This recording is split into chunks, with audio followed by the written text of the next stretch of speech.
Karibu tena kwenye NNJ TV, mimi ni Abdul Majid na leo tunakuletea simulizi ya kushangaza kuhusu mwanasayansi aliyeamua kufanya kitu ambacho wengi walikiona hakiwezekani, kufuga na kuachia mamilioni ya mbu kwa makusudi.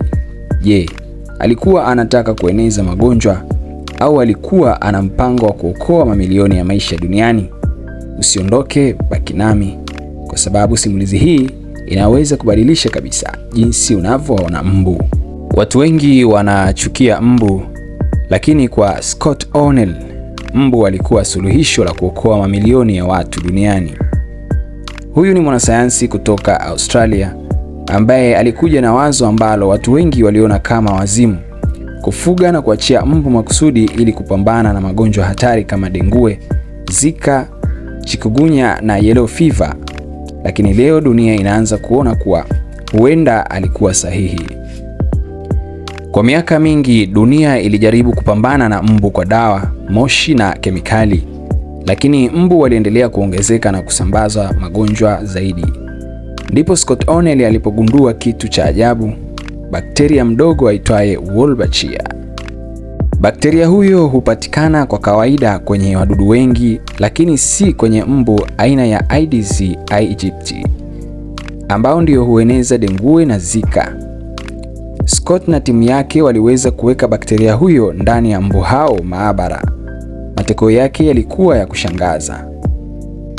Mbu hao walibaki hai, lakini walishindwa kusambaza virusi kwa binadamu kwa ufanisi. Kwa lugha rahisi, mbu waliendelea kuuma watu, lakini uwezo wao wa kueneza magonjwa ulipungua sana.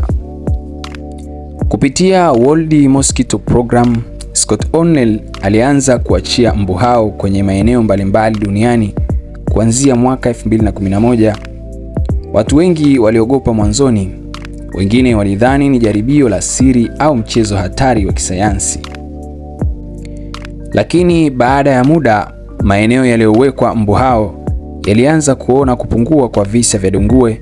Katika baadhi ya maeneo ya Australia, dengue ilipungua kwa kiwango kikubwa sana baada ya mbu wa Wolbachia kuachiwa.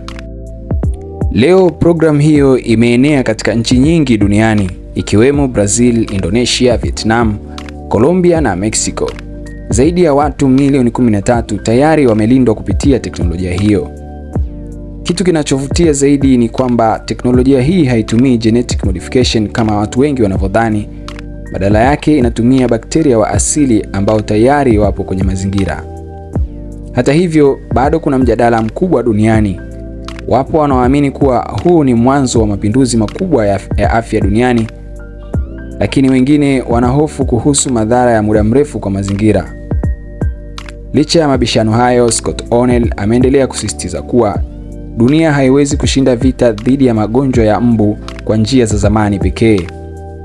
Na kwa sasa tafiti nyingi zinaonyesha mbinu yake inaleta matokeo makubwa. Swali linalobaki ni hili: je, hawa ni mbu wa kuokoa dunia au ni mwanzo wa jaribio kubwa ambalo hatulielewi kikamilifu? Tuandikie maoni yako hapo chini. Usisahau kusubscribe, kulike na kucomment. Mimi ni Abdul Majid. Hii ni NNJ TV. Bye.